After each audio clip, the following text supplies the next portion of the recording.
খুব ছোট থেকে রেখেছি, তখন ক্লাস 8 এখন মহারাজ হয়ে গেছে।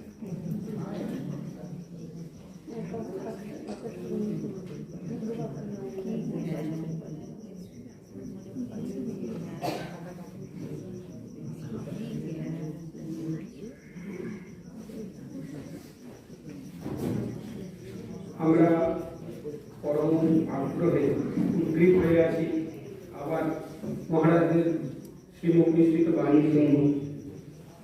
আমাদের সামনে উপস্থিত হয়েছেন পূজ্যপাল শ্রীমৎ বন্ধুগৌরব মহারাজ। ওনাকে গীতা বিষয়ে কিছু বলার জন্য অনুরোধ করছি, যাতে আমাদের জীবন সমৃদ্ধ হয়।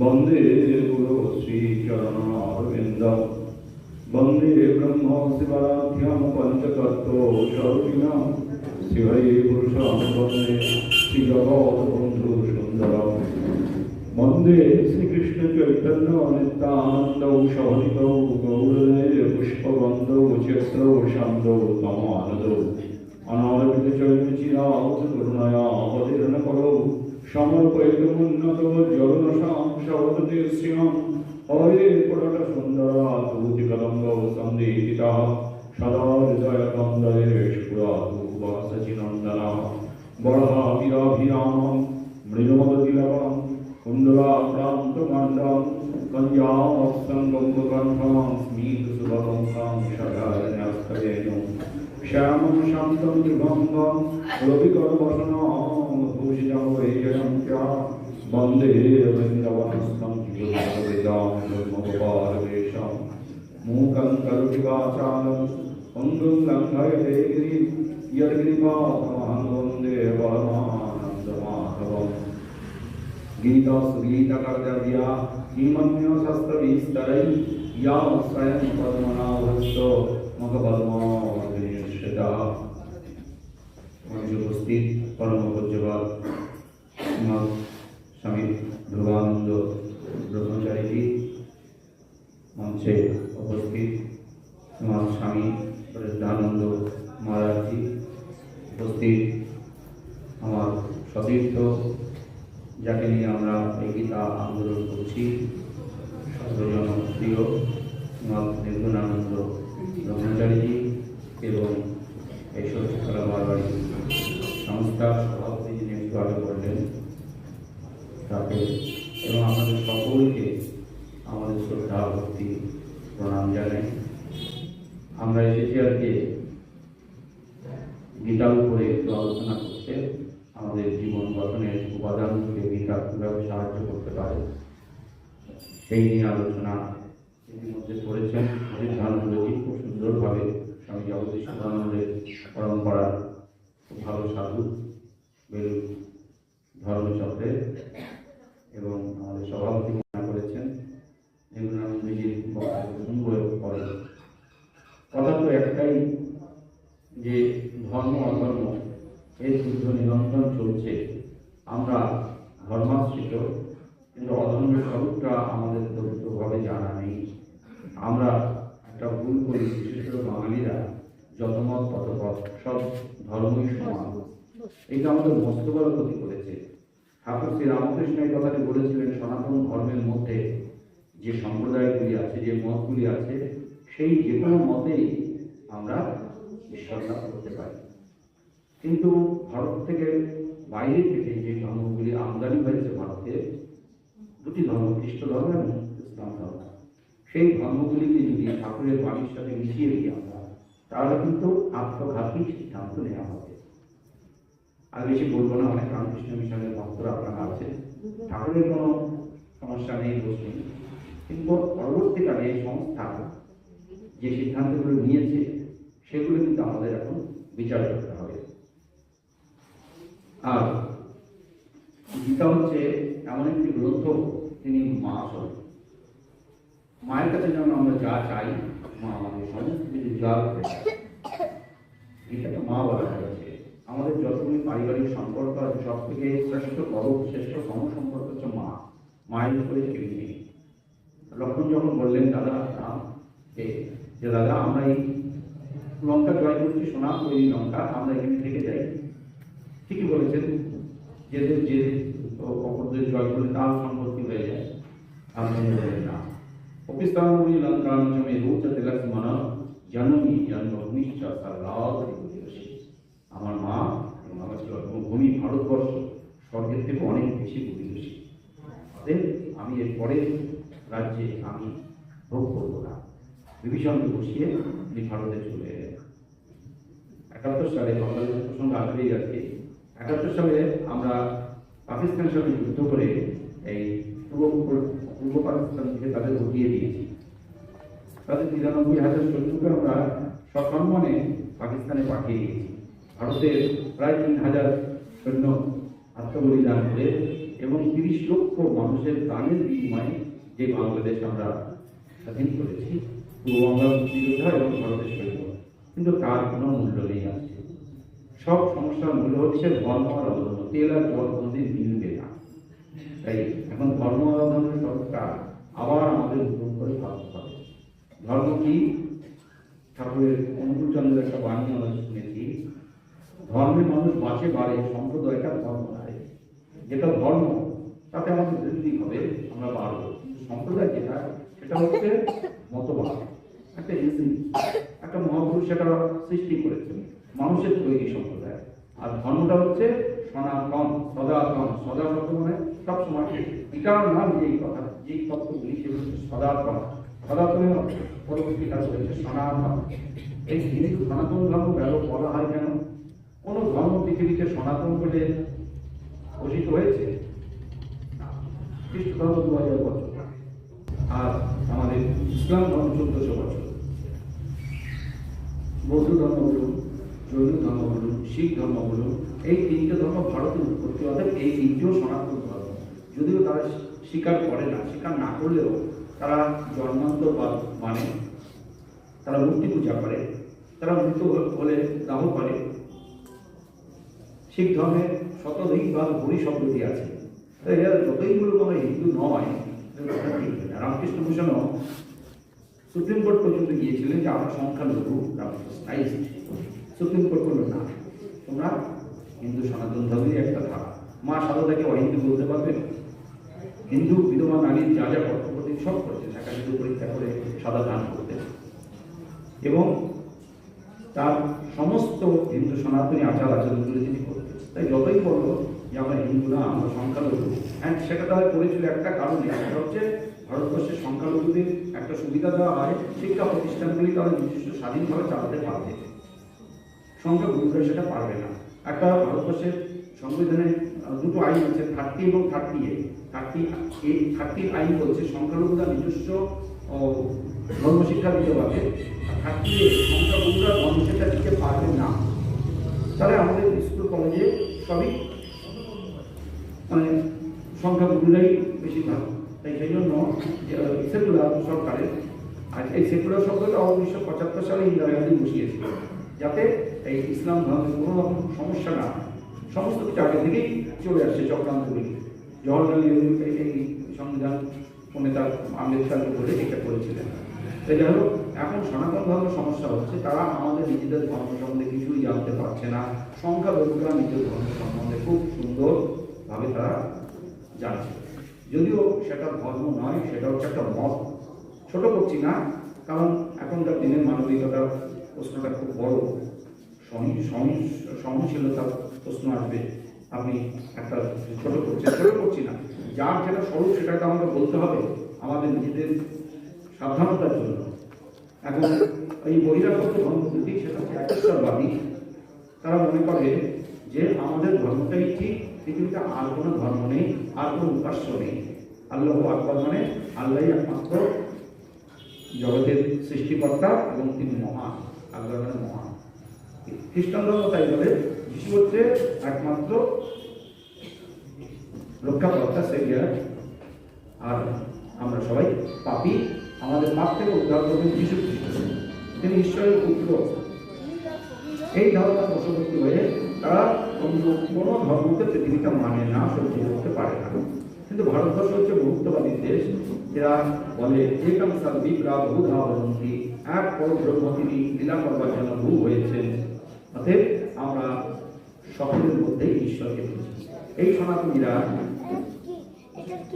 যাদের প্রাণ আছে তাদের মধ্যে তো ঈশ্বর আমরা মানি, যাদের প্রাণ নেই, এমনকি পৃথিবী, ভূমি, পাথর, এগুলোর মধ্যেও আমরা এই যে শিবলিঙ্গ বা একটা শালগ্রাম, একটা নির্জীব, কিন্তু এদের মধ্যেও আমরা ঈশ্বরের আলোক করি। তাই সনাতন ধর্ম সাপকে পর্যন্ত দুধকলা দিয়ে পূজা করে। মনসার একটা প্রাকৃতিক রূপ আমরা মনে করি।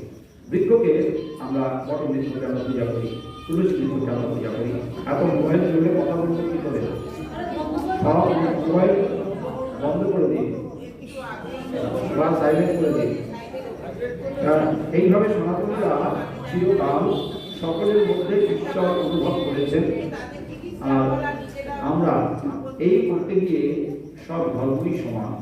আমরা মনে করি যে একটা পীরের দরগা, ধর্ম মানে মুসলমান সুখী বা নিজের দেহ ত্যাগ করে তাকে একটা অবস্থ করে একটা বিধি করে দেওয়া হয়। তাই সেখানেও আমরা পূজা করি, সেখানে আমরা পয়সা দিই, সেখানে বাচ্চাদের নিয়ে গিয়ে সেই মুসলমান তার কাছে গিয়ে বলি ছেলেটা জ্বর সর্দি হয়েছে, সে তখন কি করে একটু জলের মধ্যে কিছু মন্ত্র করে আর কিছু দুটো মিশিয়ে দেয়। আমরা হিন্দুরা সেটা নির্বিচারে সেটা গ্রহণ করে নিয়ে আসি, বাচ্চাকে খাইয়ে দিই এবং একটা কালো কাপড়ে বেঁধে তাবিজ একটা দিয়ে দিই। আমরা বহু হিন্দুদের দেখছি এই পীরের দরজা থেকে সেগুলো নিয়ে এসে পড়ে। এই যে আমাদের ধীরে ধীরে আমাদের ধর্মহীন হয়ে পড়ছি, আমরা অধর্মের সাথে মিশে গেছি। আমরা এমনকি তাদের যে পীরের যে দরকার যে সিন্নি, এই সিন্নিটা পর্যন্ত আমরা সনাতন ধর্মে আত্মসাৎ করে নিয়ে সত্যনারায়ণের সিন্নি বলে আমরা সেটাও ব্যবহার করি, তাই না? শনিবার সত্যনারায়ণ পুজো করি। তাই আমরা লুঙ্গি ডাকাদের পোশাক, সেই লুঙ্গিটা আমরা আত্মস্থ করেছি। প্রত্যেকটা হিন্দু বাড়িতে পুরুষেরা লুঙ্গি পরে, পরে কি হলো? আমরা খ্রিস্টানদের বড়দিনকে আত্মসাৎ করে নিয়েছি এবং তাদের বাচ্চাদের আনন্দ দেওয়ার জন্য কেক কাটি, ক্রিসমাস ট্রি আনি এবং তাদের উৎসবাদী আমরা জন্মদিনে করি। তাই সব ধর্মগুলো পাঠানো এক দেহ বলি কবি ঠাকুর বলেছেন, এই আমাদের মধ্যে সবাইকে আমরা আত্মসাৎ করে নিতে চাই। গীতা ভগবান শ্রীকৃষ্ণ বলেছেন যে যথাপন তপদ্দম তাম সदैव ভজমাম, আমাকে যে যেভাবে ভজনা করে আমি তাকে সেভাবেই ভজনা করি। এই কথাটি কেবলমাত্র সনাতনীদের মধ্যেই চলবে। কেউ যদি কৃষ্ণের প্রিয় গোমাতাকে হত্যা করে তাহলে কি ভগবান তাকে বলবেন না তুমি আমাকে পাবে? কখনোই বলবেন না।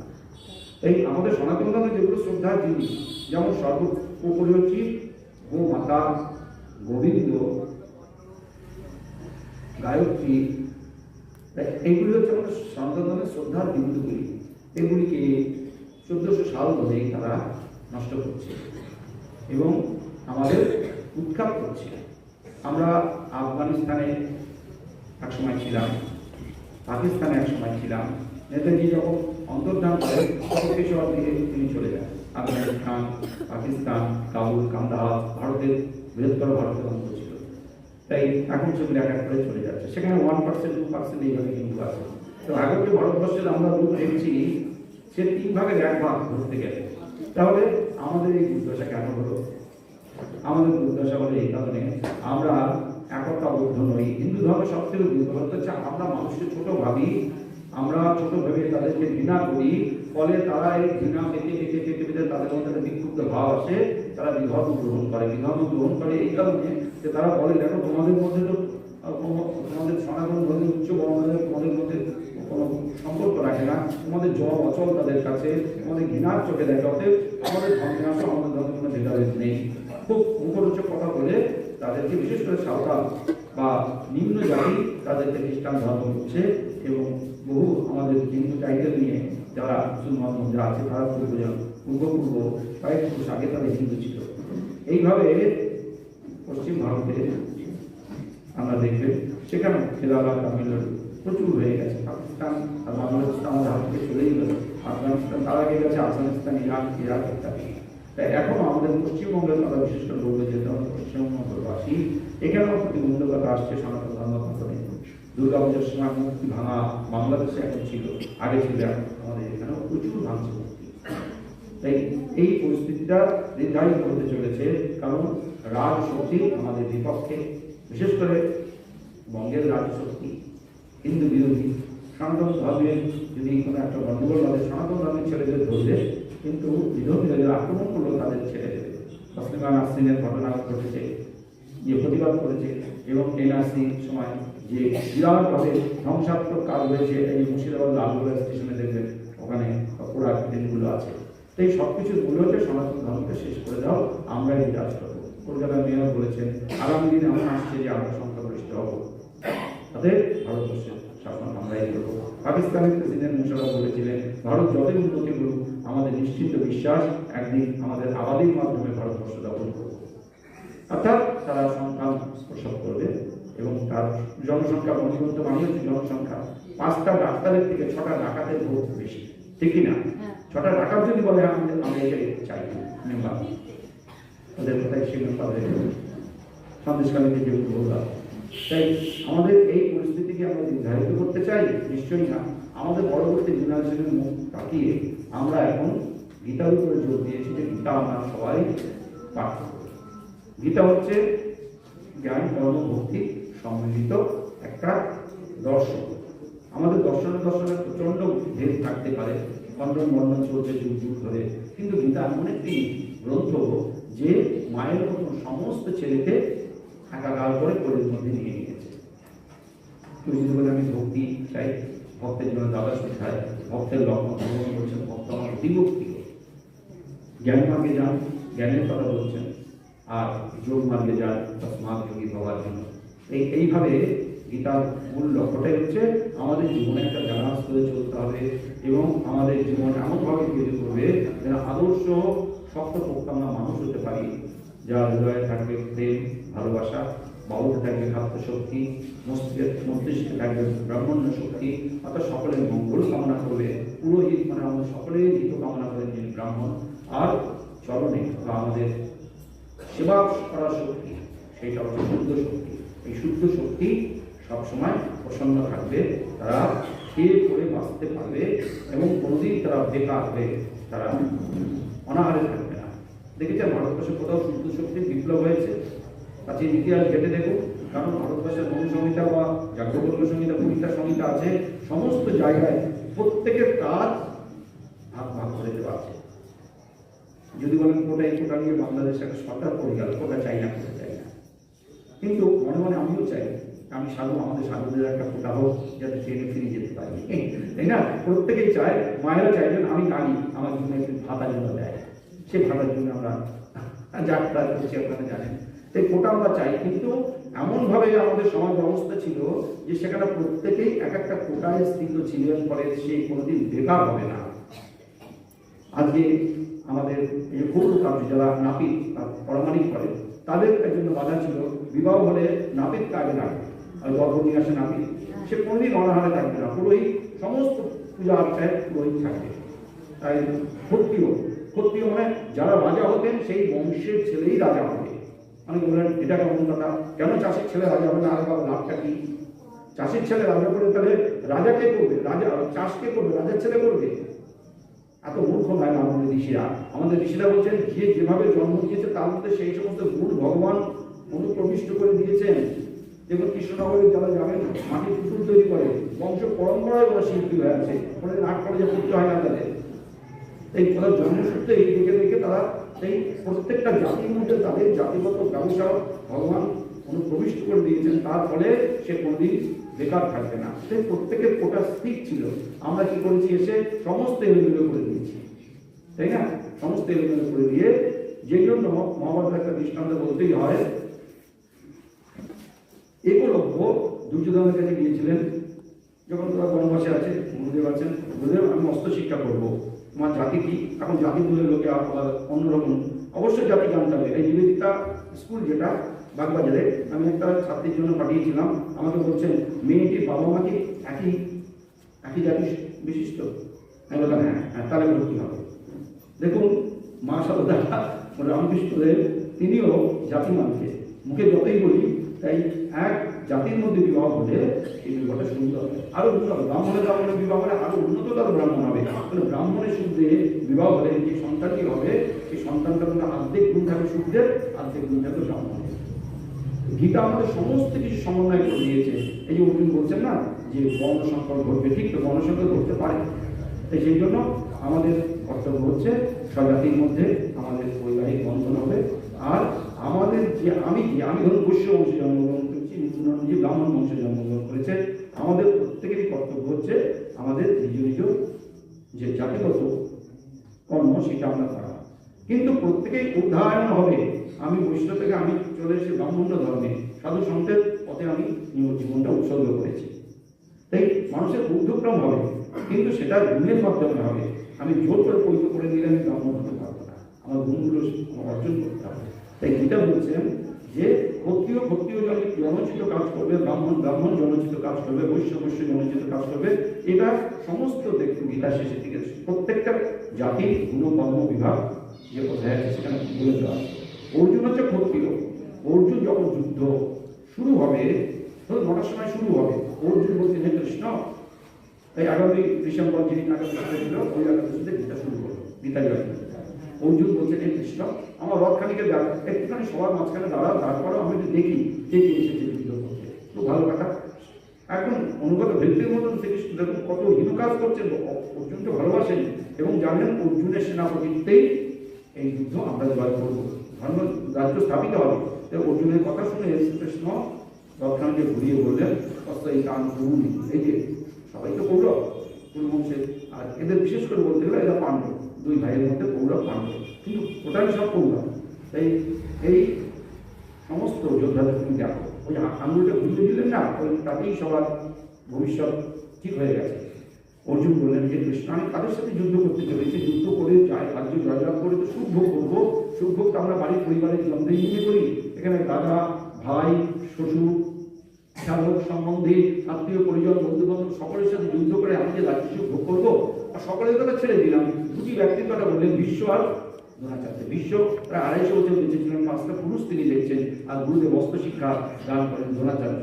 এই দুজনের গায়ে দুজনের বিপক্ষে কি করবো, কি করে যুদ্ধ করবো? আমি যুদ্ধ করতে পারবো না, মনে হয় যুদ্ধ করলে আমার পাপ হবে, আমি বরঞ্চ ভিক্ষা করে খাবো, এদের হাতে যদি মারা যায় তবুও ভালো, কিন্তু আমি যুদ্ধ করতে রাজি নই। হে কৃষ্ণ, তুমি বলো আমি কি করবো?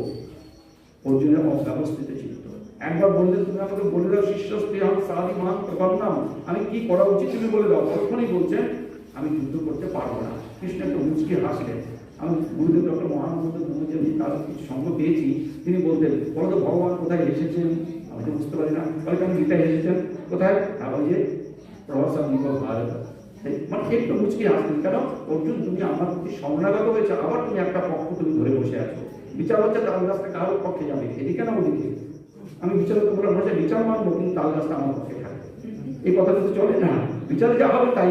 অর্জুনে সেরকম ছেলে মানুষই করছেন যে আমি যুদ্ধ করতে, আমি আমাকে তো উপদেশ দাও, আমার পরক্ষণেই বলছেন না হচ্ছে আমি যুদ্ধ করতে পারবো না। এই অব্যবস্থিত চিত্ত অর্জুনের শরীর অসুস্থ, অর্জুনের মন অসুস্থ। এখন ভগবান এই ক্ষেত্রে তো মানসিক রোগী বা দেখে যে ডাক্তার সাথে আনতে পারতেন, জেনারেল ফিজিশিয়ান আনতে পারতেন, কিন্তু তা না করে বললেন অর্জুন তোমার সমস্যা একটাই, তুমি আত্মস্থে স্থিত হতে পারোনি, আত্মতত্ত্বের স্মৃত হলে তোমার কোনো সমস্যা হবে না। আর ক্ষত্রিয় জনিত বাক্য তুমি বলছো না, তুমি ক্ষত্রিয়, এখন যুদ্ধের মুহূর্তে তুমি বলছো আমি যুদ্ধ করবো না, প্রত্যেকটা লোক তোমাকে ঘৃণা করবে। যে অর্জুনের বীরত্ব আমরা শুনেছিলাম খুব বড় বীর, কিন্তু আজকে যুদ্ধে থেকে সে ভয়ে যুদ্ধ থেকে পালিয়ে গিয়েছে। দেখো জ্ঞানী ব্যক্তি যুদ্ধ থেকে পালিয়ে গেলে তার যে অবাধ হবে এটা মৃত্যুর থেকে অবহিত কাজ। তুমি যুদ্ধ করো, যুদ্ধ করলে শশাঙ্কের পৃথিবী জয়লাভ করলে জয়লাভ করবে, আপনি যুদ্ধে মারাও যাও অক্ষয় স্বর্গ ব্যক্তি, কারণ একটা ধর্মযুদ্ধ। অনেকে বলতে পারেন ধর্মযুদ্ধ কি করে হলো, শ্রীকৃষ্ণ তো অনেক কূটনৈতিক বুদ্ধির আশ্রয় নিয়েছে। হ্যাঁ নিয়েছে, ধর্মযুদ্ধ তার সাথেই চলে যে ধর্ম পালন করে। অর্জুন যখন বিশ্বকে মারতে কুণ্ঠিত হচ্ছেন, অর্জুন মনে করে যখন দ্রৌপদী সেই দিনের কথা তোমরা সকলে মাথা নিচু করেছিলে, দ্রৌপদী বস্ত্র সব খুলে নিয়েছে, একটুখানি শুধু যে একটুখানি আবরণ আছে বুকের মধ্যে এই কাপড়টা খুলে না যায় বা হাতে চেপে ধরেছে, আর পাক খাচ্ছে ও টানছে, আর এক হাত দিয়ে কাপড়টা টেনে ধরছে যাতে ও টানতে না পারে। কিন্তু মেয়ে মানুষকে ওরকম শক্তিশালী হাতির শক্তি দুর্যোধনের সাথে পারে, দুঃশাসনের সাথে। দ্রৌপদী কাতর স্বরে বলছে, হে পিতামহ বিশ্ব, আমাকে আপনি রক্ষা করুন, দেখুন আমার সতীত্ব নষ্ট করছে, আমার এই লজ্জা আপনি নিবারণ করুন। হে দ্রোণাচার্য, হে ধৃতরাষ্ট্র, স্বামীরা তো বলছেন, কেউ সব মাথা নিচ করে আছে, দ্রৌপদী অজরে কাঁদছে আর চিন্তা করছেন কেউ আমাকে রক্ষা করবেন না। শুধু যুধিষ্ঠির দুখানি হাত এইভাবে একটু দেখিয়ে দিলে, দ্রৌপদী উদ্যোগিত, দ্রৌপদী দেখলে আমি নিজেকে বাঁচাতে পারবো না, একমাত্র তাকে স্মরণ না নিলে আমাকে কেউ বাঁচাতে পারবে না। ওই স্বামীর এই দিকটা দেখে তিনি ভাব তুলে ছেড়ে দিলেন, যা হয় হবে, এই গোবিন্দ বিপদ বন্ধন অনুষ্ঠিত তুমি আমার লজ্জা নিবারণ করো। সঙ্গে সঙ্গে শ্রীকৃষ্ণ দ্রৌপদীকে লজ্জা নিবারণ করবে। সেই দিনের কথা মনে করো অর্জুন, যেদিন তোমার স্ত্রী দ্রৌপদীকে লাঞ্ছিত করছিল, তখন কি তোমার বিশ্বকর্মা বসেছিলেন, বিশ্ব কোনো প্রতিবাদ করেনি, মারো পার, ধর্মযুদ্ধ তার সাথেই করবে যে ধর্ম পালন করে। বহু পাপের ভাই বিশ্বদেব ছোটবেলা থেকে পঞ্চপাণ্ডবকে মারার জন্য কতভাবে দুর্যোধন দুঃশাসনরা চেষ্টা করেছেন।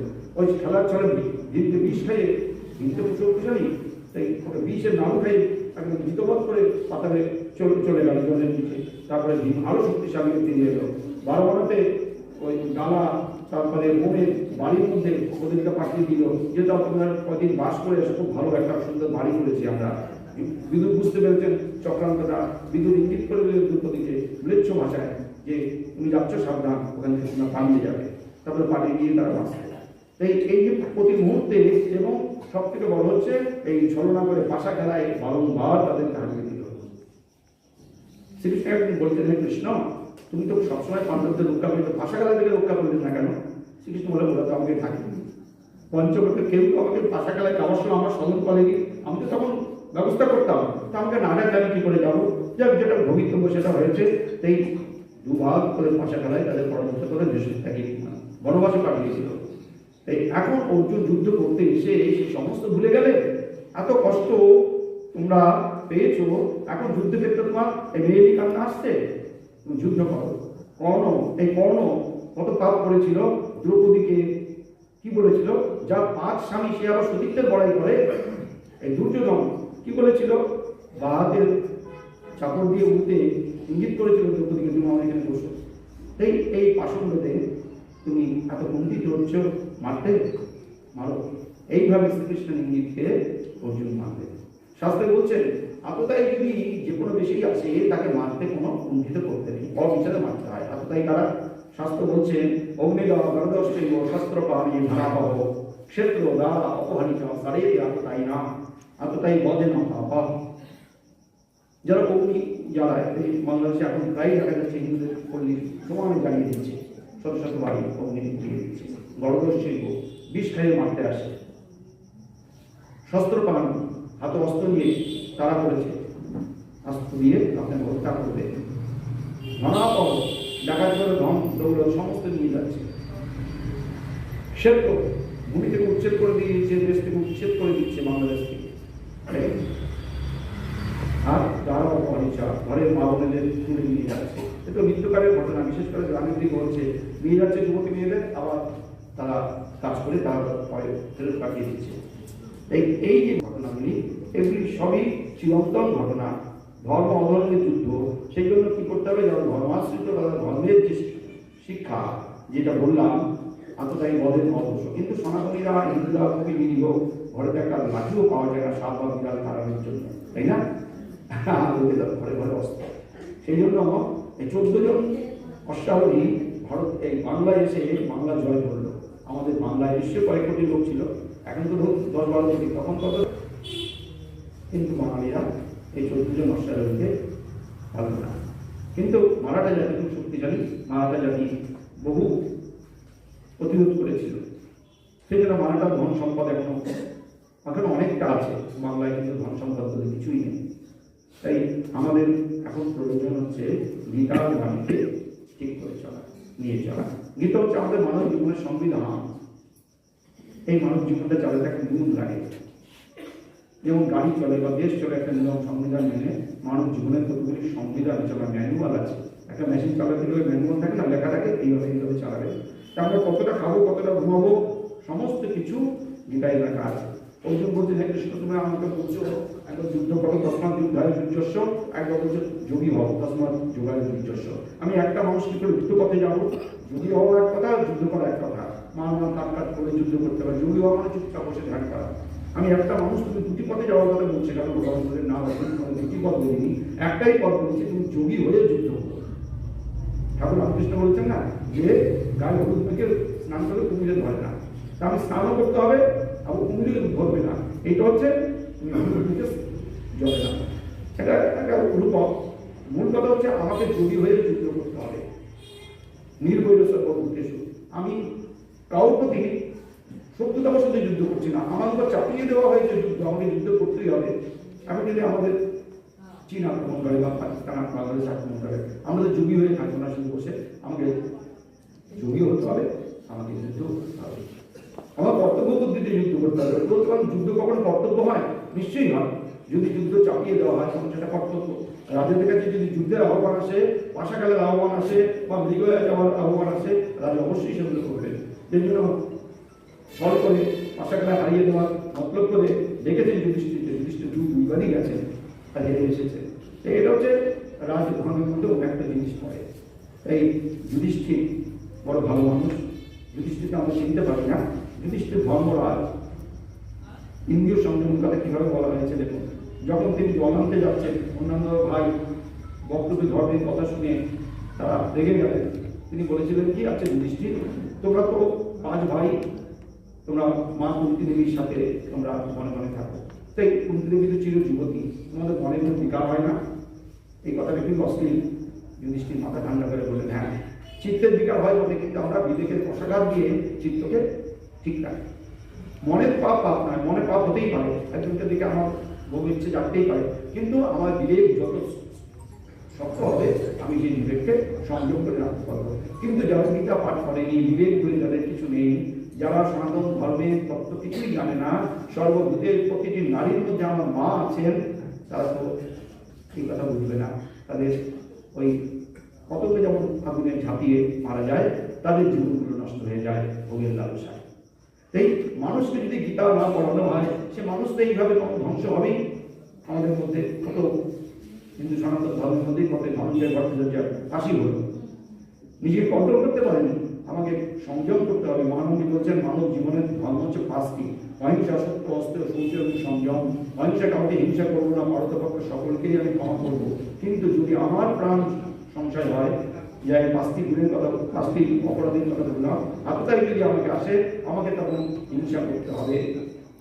ধর্ম হিংসা কতই বোঝা, অহিংসা পরম ধর্ম আমরা বলি, পরের লাইনটা হচ্ছে ধর্ম হিংসা কতই বোঝা। ধর্ম রক্ষাতে যদি হিংসা করা যায়, সেটা আর ধর্মই হবে। সেই জন্য আমার পরিবারকে আমাকে রক্ষা করতে হবে। আর অহিংসা, সত্য, সদা সত্য কথা বলবে।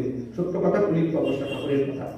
সত্য কথা বলতে গিয়ে অনেক সময় অপ্রিয় সত্য কথা বলার প্রসঙ্গ আসলে আমরা বলি না। হ্যাঁ, বলতে হবেই, কিন্তু মিষ্টি করে বলতে হবে। সত্য কথাটা বলতে হবে। আমি যে কথাগুলি বলছি মিষ্টি করে বলছি, কেউ দোষ নেবেন না। এইগুলো বাস্তব কথা, এগুলো বলতেই হবে। কিন্তু উত্তেজিত হয়ে বা উন্নত হয়ে বললে সেটা অন্যরকম অর্থ হয়। সেই জন্য সুন্দর করে বুঝিয়ে বলতে হবে। অহিংসা সত্য, অর্থাৎ সত্য অবলম্বন করে চলতে হবে। কবি জগৎবন্ধু বলছেন, যে সত্যকে ধরে থাকে কেউ তার পিছাগুলো স্পর্শ করতে পারে না। দ্রৌপদীকে বলেছিলেন ধর্মদার মহিষীরা, আচ্ছা আমরা এক স্বামীকে নিয়ে পারি না, তুমি 5 স্বামী কি করে সামলাও? পঞ্চপাণ্ডবকে কি করে সামলা রাখা? দ্রৌপদী বলেছিলেন ছোট্ট দুটি কথা, আমি সবার আগে ঘুম থেকে উঠি, সবার সেবার ব্যবস্থা করি, আর সবার পরে সবাইকে সেবা করে আমি ঘুমাতে যাই। আর দ্বিতীয় কথা, আমি সর্বদা সত্য কথা বলি। মায়েরা কি চিন্তা করবেন, অনেক সময় সংসার অনেক কথা বলতে হয়, কোনো প্রয়োজন নেই, কোনো প্রয়োজন নেই। যদি আপনাকে জানতে পারে আপনি মিথ্যা বলেন, প্রতি মুহূর্তেই আপনার প্রিয়জন বলবেন এটা হচ্ছে মিথ্যা কথা বলছে। সেই জন্য সদা সত্য কথা বলবে, এর কোনো বিকল্প নেই। প্রত্যেকটা মানুষই সত্য কথা বলবে। তবে হ্যাঁ, বিশেষ বিশেষ ক্ষেত্রে মিথ্যা বলতে হয়। যেমন একটা আততায়ী একজনকে মারার জন্য ছুটে আসছে, আর সেই যে আমি ভয় আপনার ঘরে এসে লুকালো, আপনি কি বলবেন হ্যাঁ আততায়ী আমার কাছে তলায় লুকিয়েছে, তুমি মারোকে বলবেন না, আপনি বলবেন না ওদিকে চলে গেছে। এই যে বাংলাদেশের থেকে যাতায়াতের সময় আমাদের বলে আপনাদের যে কি আছে জানার পরে গুলো বলে কি টাকা, কত টাকা আছে। আমার গুরু ভাই বলেছিল আমার কাছে 80,000 টাকা আছে। বললো টাকাগুলোকে আপনাকে এন্ট্রি করতে হবে, নাহলে কিন্তু আপনি নিতে পারবেন না। সে সরল মনে বলেছে ঠিক আছে আমি করবো, বলে টাকাগুলো আমাকে দিন, আমি এন্ট্রি করে নিয়ে সেই যে পাশের অফিস সে দিল, আর তার দেখা নেই, আর তার দেখা নেই। সে কি করবে, সে দুঃখ পেয়ে চলে গেল, আমাকে বলছে তুমি কেন দিলে, আমাদের কখনোই এরকম বলার দরকার হয় না, কখনো বলবো কেন আমরা, এটা আমার উপার্জিত টাকা, তাই এমন কোনো নির্দেশ নেই এত টাকা নেওয়া যাবে, কোনো অর্ডার নেই। তাই সেই জন্য সবসময় মোটামুটি সত্য কথা বললেও বিপদ। সেই জন্য যা বলতে হবে, যে কথায় কাউকে অকল্যাণ হয় সেটাই হচ্ছে দোষে, যে কথায় কাউ কল্যাণ হবে সেটাই হচ্ছে আমাদের বলতে হবে। অহিংসা সত্য অস্ত্র, চুরি করা, গীতায় বলছেন এই যে অচৌর্য, অর্থাৎ কাউ ধন সম্পদ দেবো না, পরের দ্রব্য না বলিয়ে বলে চুরি করা হয়, বিদ্যাসাগর মশাই বাণী। আজকে সে বাল্য শিক্ষা তো উঠেই গেছে। আর আমরা চুরি না করেও চুর হয়ে যাই যদি 5টি ঋণ শোধ না করি, দেবঋণ, পিতামাতৃ ঋণ, নৃঋণ, ভূতঋণ, ঋষি ঋণ। এই 5টি একটা তো অনেক সময় লাগবে, ছোট করে করি। এই শস্য শ্যামলা পৃথিবী, এই যে বড় মঙ্গলময় শ্রীকৃষ্ণের কৃপায়, ভগবানের কৃপায় চলছে, তার সাথে আমাদের সম্পর্ক করতে হবে। আগে যজ্ঞ ছিল, আর এখন হচ্ছে পূজা। যজ্ঞ বা পূজার যে কোনোভাবেই সম্পর্ক করে দেবতাদের সন্তুষ্ট করতে হবে। দেবতারা হচ্ছে অগ্নির রূপ, তারা ভীতকেই যজ্ঞের ভীতকেই তারা জীবন ধারণ করেন। তাই যজ্ঞের শুদ্ধ ভীত দিয়ে আমাদের যজ্ঞের প্রস্তাব শুদ্ধ যজ্ঞ করেন, এই ভীত তারা পান করে থাকে। আর না হলে পূজা করবে, গুরু মন্ত্র দিয়ে ভগবানকে পূজা করবেন। গীতায় বলছেন অত্যন্ত পুষ্পন ফলন করে যোগে ভক্তা প্রযোজ্য তখন ভক্তিমুকলিতা প্রশ্ন এটা ওই মুদি দোকানে গিয়ে একটা ব্যবসা বা দোকানে দিয়ে রেখে না করছি না নিবেদন, ওটা ভগবান খায় না। আমরা ঠাকুর ঘরে যে ভক্তি শ্রদ্ধা করে সকালে গোবিন্দ মন্ত্রী খাওয়া বলে মন্ত্র দিয়ে পূজা করবেন, ভগবান ফল হোক যা কিছু হোক সব কিছু খাবেন। এই শ্রদ্ধা ভক্তি করবেন 2 বার আছে, আমাদের গুরুদেব জিজ্ঞাসা করতেন বলো তো স্কুলে ভক্তি কি করে 2 বার হয়। আপনারা ভক্তি সহকারে সংগ্রহ করবেন, ভক্তি সহকারে নিবেদন করবেন। সে ভক্তের অন্তরটাই ভগবান, ভক্তিটাই তিনি গ্রহণ করেন, জড়বস্তু তিনি গ্রহণ করেন না। তবে হ্যাঁ, আমাদের দেওয়া সেই ভোগের দ্রব্য তিনি ঠোঁটের কাছে আনেন, অধরামণি ছড়িয়ে সেটাকে আবার মহাপ্রসাদ করে দেন, আবার ভক্তের জন্য খান তিনি, আবার পূর্ণ করে দেন, আমরা প্রসাদ পাবো। তাই ভগবানের কথা হচ্ছে যা কিছু করো আমাকে সমর্পণ করো। যে নিজের জন্য রান্না করে সে পাপ ভোজন করে। আর আমরা কতটা খাবো, কতটা ঘুমাবো, সমস্ত গীতায় বলে দেওয়া আছে যে যুক্ত আহার বিহারস্য যুক্ত চেষ্টস্য কর্মস্য যুক্ত স্বভাব বোধস্য যোগ দুঃখ। যোগটা দুঃখ বিনাশ করবে, দুঃখ মানে দুঃখ বিনাশ করে সেই যোগ। সেই যোগটা কি যুক্ত আহার মানে পরিমিত ব্যালান্স ডায়েট, পরিমিত আহার করবে। এবং একটা জায়গায় পেয়েছিলাম অতি ভোজন ব্রহ্মহত্যার স্বামী। দেখুন কিছু কিছু জায়গায় মানুষ প্রচন্ড খায়, ওটা ব্রহ্মহত্যার স্বামী। অতি ভোজন করবে না, বলছেন স্বল্প আহার গম্ভীরতা অভ্যাস করবে, সবসময় গম্ভীর নিয়ে থাকতে হবে এবং অল্প আহার করতে হবে। এবং যোগী মলমূত্র খুব কম হতে হবে। একবার যোগী শৌচে যাবে, মানে বড় শৌচেটা একবার যাবে, যোগী একবার যাবে, ভোগী 2 বার যাবে, আর রোগী 3 বার যাবে। এই অঙ্কে আমাদের জীবনযাত্রা করতে হবে। গীতা কি না বলছে, সমস্ত কিছুই বলে দিয়েছে। আর আমাদের মধ্যে যে কাম, ক্রোধ, লোভ, মোহ, মদ, মাৎসর্য, দৈবাস সম্পদ বিভাগে দেখবেন প্রত্যেকের মধ্যেই আমাদের এই ওষুধগুলো আছে। এই ওষুধগুলো নাশ করার জন্য ওই অধ্যায়টা ভালো করে করতে হবে। আমাদের মধ্যে আসলে বৃত্তি সময় থাকে, সেগুলোকে বিনাশ করতে গেলে আমাদের শ্রীকৃষ্ণ চরণে আশ্রয় নিতে হবে। ভগবান বলছেন মামেব যে প্রবদ্ধন্তে মায়া নেতাম কারণ থেকে। আমরা তো যোগমায়া এবং মহামায়ার চক্করে পড়ে আছি। যোগমায়া ভগবানকে নিয়ে আছেন, মহামায়া আমাদেরকে নিয়ে আছে। মহামায়াকে প্রার্থনা করতে হবে যে তুমি আমাদের কাছ থেকে সরে দাঁড়াও, ভগবানের পথ তুমি উন্মুক্ত করে দাও। সেই জন্য আমাদের সবসময় দেবীর কাছে প্রার্থনা করতে হবে। আমরা অষ্টমীর দিন এই কথা বলি, কাত্যায়নী মহামায়া মহাযোগী নদীশ্বরী নন্দগোপসুতম দেবী প্রতিমে দিয়ে নাও। আমরা প্রত্যেকেই তো গোপীর অংশ মায়েরা, আর আমাদের প্রার্থনা হচ্ছে আমরাও পুরুষদের যারা আছে তারাও গোপী স্বভাবে অন্তরটা আমাদের গোপীভাবে রাখতে হবে। গোপী বলছে গোপী ভাব হবে, তাহলে গ্রামের পুরোদের যে পীড়ন সেটা কিন্তু অনেক অংশে আমাদের স্থিমিত হয়ে যাবে। দেখুন আমাদের কাপড়টা পরি মায়ের গোপী ভাবে, হ্যাঁ, পুরুষ ভাবটা কম। তাই ভগবানের এই যে সিদ্ধান্তগুলি এগুলি যদি আমরা মেনে চলি, গীতার যদি মেনে চলি, আমাদের জীবনটা খুব অশ্লীলভাবে চলবে। আর যে কথাটা বলছিলাম এটা শেষ করবো, এই দেবদিন শোধ হবে পূজা এবং যজ্ঞের দ্বারা। পিতামাতাকে কিন্তু শোধ করা নয়, পিতামাতাকে চিরজীবন সেবা করতে হবে, কৃতজ্ঞভাবে সেবা করতে হবে। পিতামাতা যেন কখনোই দুঃখ না পায়, এক বিন্দু দুঃখ পেলে ভাবতে হবে যে আমার জীবনটা ব্যর্থ। পিতামাতাকে সুখ দেওয়ার কোনো কষ্ট নেই, মায়েরা বাবারা কিছুই চায় না। তাদের জীবন নিয়ে আমাদের মানুষ করেছেন, না খেয়ে আমাদের খাইয়ে মানুষ করেছেন। সেই জন্য পিতামাতার কোনো দোষ থাকে না, কোনো দোষ থাকে না। পিতামাতার কোনো দোষ থাকলেও আমি বিচার করার অধিকারী নই। আমরা কত মনুষ্য ত্যাগ করছি পিতামাতার উপরে, আমাদের ফেলে দিয়েছেন পিতামাতা। সেই জন্য পিতামাতার কোনো দোষ বিচার আমরা করতে পারি না। আর ঋষিগুণ হচ্ছে প্রত্যহ আমাদের শাস্ত্র পাঠ করতে হবে। যাদের বিবাহ হয়েছে সংস্কৃত মন্ত্র করে ঋষিদের কাছে যিনি আছেন আপনারা গীতা, ভাগবত, চণ্ডী, চৈতন্য ভাগবত, চৈতন্য চৈতন্য যে কোনো একটা শাস্ত্র নিষ্ঠভাবে প্রতিদিন সাধ্যায় পাঠ করবেন। পিতামাতৃদিন ঋষির প্রত্যেকটা মানুষের কাছে আমরা ঋণী। এই কথাগুলি আছে সব অচৌর্যনীয়। আমরা তো চুরি না করলেও চোর হয়ে যাই এই 5টি দিন চুরি না করলে। অর্থাৎ প্রতিটি মানুষের কাছে ঋণী। এই যে মালাটা মালিক এসেছে, এই কাপড়টা তন্তুবাই বানিয়েছে, যে খেয়েছেন সেটা কৃষি চাষি করেছে, তা প্রত্যেকটা মানুষের কাছে আমি ঋণী। সেই জন্য আমি যখন দুপুরে মধ্যাহ্নে সেবা করবো, দেখবো কেউ অভুক্ত আছে কিনা। কেউ অভুক্ত থাকলে আমার অন্য থেকে দুপুরটাকে দেবো। এবং বলছেন একটা কাসর বাজিয়ে একটা কিছু শব্দ করে তুমি বললে হয়ে কেউ অভুক্ত আছে কিনা, আমি তোমাকে একটু এমনভাবে আমাদের ঋণ শোধ করার জন্য প্রতি মুহূর্তে আমাদের সচেতন থাকতে হবে। আর হচ্ছে প্রত্যেকটি প্রাণীর কাছে আমরা ঋণী। আমরা মনে করি এই জগৎ শুধু মানুষের ভোগের জন্য, সমস্ত প্রাণীদের জন্য। এই চীনারা কি না খায়, সমস্ত কিছু বিড়বিড়ি বাদল, ইঁদুর বাদল সমস্ত কিছু খায়, বিভৎস লাগে দেখলে। এই সর্বভূত জাতি হচ্ছে মানব জাতির কলঙ্ক। ভগবান আমাদের তৈরি করেছে নিরামিষাস করে। এটা নিয়ে আরেকদিন বক্তৃতা করে বুঝতে পারবেন যে কতখানি সত্য। ভগবান আমাদের হিংস্র প্রাণীর মতো দাঁত দেয়নি, নখ দেয়নি। আমাদের কোমল দাঁত আছে, লোক আছে, কিন্তু কোমল ভাবে। তাই আমরা যদি আমি ভক্ষণ করি, প্রত্যেকটা প্রাণীর প্রতি সব থেকে বেশি ধরো, আমাদের জন্য প্রাণটা সব থেকে বেশি ধরো। সেই জন্য কোনো প্রাণীকে বধ করে তার দেহাবশেষ দিয়ে আমাদের উদর থেকে অবস্থান করতে চাই না। এই পবিত্র দেহে ভগবানের বাস, তাদের এই দেহটা যেন ভগবানের সেবায় লাগে। এই জন্য ভগবানের ঠিক আসলে বুঝতে পারবেন, এই জন্য শুদ্ধ পবিত্রভাবে থাকতে হবে। পবিত্রভাবে থাকলে ভগবান আমাদের দেহেতে আসবে, এই হচ্ছে কথা। তাহলে এই 5টি ঋণ শোধ করে প্রত্যেকটা প্রাণীকে, এই যে মারবাড়িতে দেখবে দানা দেয়, পিঁপড়েকে দানা দেয়, বা গোমাতাকে রুটি দেয়, বা পায়রাকে দানা দেয়।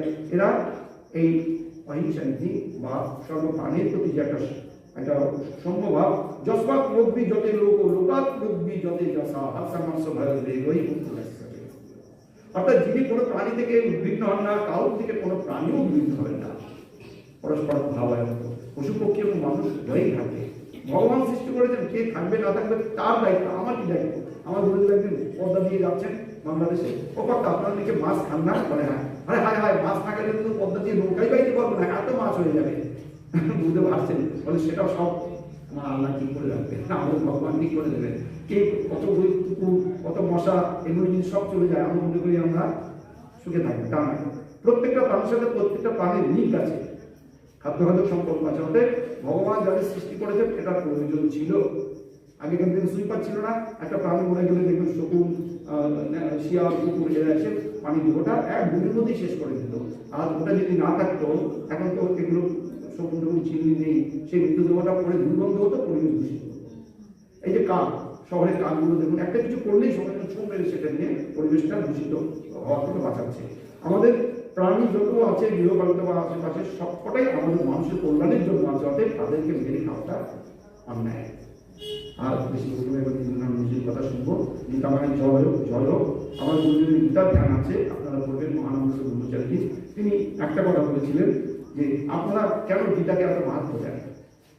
বলছেন আমি বন্ধুদারি করছি, সবাই বলছে যে পথে যাও বিভ্রান্ত হচ্ছি। তখন যখন বন্ধুকে দেখলাম, আমি কেন তার কাছে জিজ্ঞাসা করবো? আমরা প্রত্যেকে যে ভগবানের বাড়িতে যেতে চাই, তার কাছে যেতে চাই। শ্রীকৃষ্ণ অর্জুনকে সে বলতো, তুমি আমাকে পেতে চাও, এই তো আমি এসে গেছি। স্বয়ং ভগবান যা স্বয়ং পদ্মনাভস্য মুখ ভগবান বিনিশ্চিতা, সেই ভগবান শ্রীকৃষ্ণই বলছেন। সমস্ত শাস্ত্র তখন চুপ, এখন আর কোনো কথা নাই, ভগবান উবাচ। এতদিন ঋষি উবাচ শুনেছি, বাল্মীকি উবাচ শুনেছি, কিন্তু এখন ভগবান উবাচ। অতএব সবাই চুপ করো, এখন শ্রীকৃষ্ণ যে কথাটি বলছে সেই কথাটি শুনি। তাই আমরা শ্রীকৃষ্ণের এই বাংলই গীতা, তার বাংলই গীতা এবং ভাগবত। শ্রীকৃষ্ণ গীতাতে যে কথাটি বললেন, সর্বধর্ম পরিত্যাজ্য মামেকং শরণং ব্রজ, এটা প্র্যাকটিক্যাল হচ্ছে শ্রীমদ্ ভাগবতম। অর্জুনকে তো আমরা দেখি না শ্রীকৃষ্ণের সাথে সাথে গিয়ে বৈরাগী হয়ে যেতে।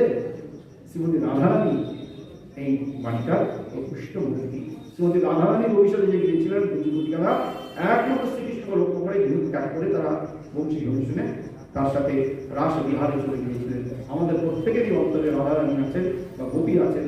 সেই সত্তাটাকে আমরা শ্রীকৃষ্ণের চরণে উৎসর্গ করে আমাদের জীবন সার্থক করব। যত পরশী যদশী যত দুবশী যদাশী তপস্বী পন্থেয় তৎপুরুষ মদন, যা কিছু করি না কেন সমস্ত কিছু কৃষ্ণমস্তু সমর্পণ বলে আমরা যদি করি, আমাদের কোনো ভয় থাকবে না, আমরা তেজস্বিতার সাথে বাঁচতে পারবো। ভারত আমার জগৎ সভায় শ্রেষ্ঠ আসন হবে। সমগ্র পৃথিবীর বাসীরা যে সনাতন ধর্ম গ্রহণ করছেন, আমাদের সভাপতি মশাই বললেন আফ্রিকায় কিভাবে কারণ হিন্দুরা ঠিক হিন্দু ধর্ম কিছুই যাবে না, কিন্তু এই হরিনাম করে প্রেম, এই যে তিলক করে যে একটা আনন্দ, এর কোনো বিকল্প নেই। সেই জন্য আমরা সবাই থেকে প্রার্থনা করি, হিন্দু খ্রিস্টান বৌদ্ধ শিখ যারা যারা হিন্দু ধর্মকে ঘৃণা করেন বা বিভ্রান্ত হন, এই হিন্দু ধর্মকে না বুঝে তারা সনাতন ধর্মকে বোঝানোর চেষ্টা করুন। দেখবেন এত শান্তি কোনো ধর্মে নেই। সমস্ত পৃথিবীর মানুষকে এই যে রতন টাটা পার্সি ইরান থেকে পালিয়ে এসেছিল, আজকে ভারতবর্ষে এসে তারা কত আদরে আছেন, কত নিশ্চিন্তে আছে। সমস্ত জাতি ভারতবর্ষে এসেছে, আমরা কাউকে ফিরিয়ে দেয়নি। ভারতবর্ষ হচ্ছে মা এবং গীতা মা, এই ভারত মাতা সর্ব পৃথিবীর জাতি, সমস্ত জাতির মাতা। ভারত যদি থাকে, সনাতন ধর্ম যদি থাকে, তখন পৃথিবীর মানুষ ভালো থাকবে। তাই সমগ্র পৃথিবীর মানুষকে তৃণান্ত বিশ্ব মার্জন, আমরা সকলকে আর্য পথে আনয়ন করবো। ধর্ম রক্ষিত রক্ষিত, যারা আর্য ধর্ম গ্রহণ করে থাকবে তারাই রক্ষিত পাবে, রক্ষা পাবে। কবি জগৎবন্ধু বলছেন, একটা দুটো সন্ধিক্ষণে প্রলয় আসছে, প্রচন্ড প্রলয়, সত্যাশ্রয়ী সনাতনীরাই জিতবে। যারা বিধর্মী তারা সব নাশ হয়ে যাবে। 1400 বছর পর সেমিটিক ধর্ম মধ্যপ্রাচ্যে যাদের কথা আমি বললাম, তারা কিন্তু নাশ হয়ে যাওয়ার একটা সম্ভাবনা আছে ভবিষ্যৎকালীন। প্রদীপ যখন নিভে যায়, বুকটা ধপ করে জ্বলে ওঠে। তাদের যে ভালো অর্থ, বিশেষ করে বাংলাদেশে বিশ্বে সবার আগের মুহূর্ত। সকলে ভালো থাকুন, সকলে আশীর্বাদ করবেন যেন শ্রীহরি কৃপায় অপরিণতা করে সবাইকে আনন্দ দিতে পারবে। কিন্তু আর শিক্ষা মানুষের যদি হরে কৃষ্ণ হরে রাম হরে রাম, জয় শ্রী নন্দন, জয় কৃষ্ণ, জয় গীতা, জয় গীতা, জয় গীতা।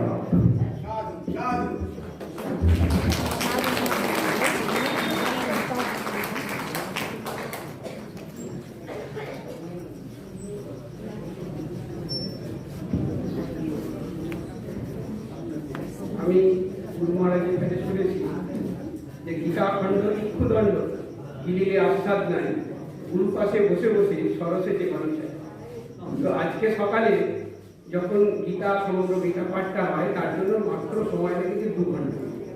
তো অর্জুনকে যখন শ্রীকৃষ্ণ গীতার বাণী শ্রবণ করিয়েছেন, তারপরে 2 ঘন্টায় লেগেছিল, তার বেশি তো লাগবে। তার মধ্যেই কিন্তু অর্জুন পুরো গীতাটা বুঝে ফেলেছে। তো আমাদের তো সে মেধা নেই, পরিযুগে চলে এসেছি, মেধা ধীরে ধীরে ধীরে কমে যাচ্ছে। তো আমাদের মহারাজের সান্নিধ্য নিতে হয়, যে গুরু পাশে বসে বসে না চেবালে আমরা গীতা খণ্ডকে ইক্ষুদণ্ডের মতোই বড্ড কঠিন মনে হয়। তো এনাদের সহায়তায় আমরা গীতাটা আরো মনোগ্রাহী করে বুঝতে চেষ্টা করি বা বুঝতে পারি।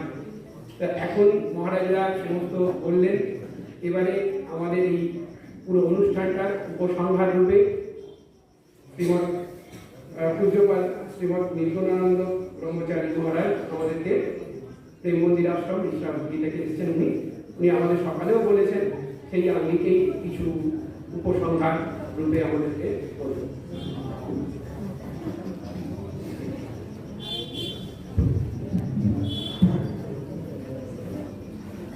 ওম গুরু ব্রহ্মা গুরু বিষ্ণু গুরুদেব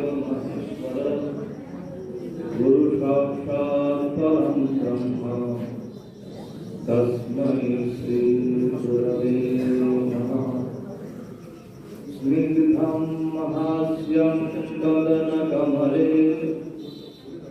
लोचने प्रेम दृष्टि भाले ज्योति शिरसि च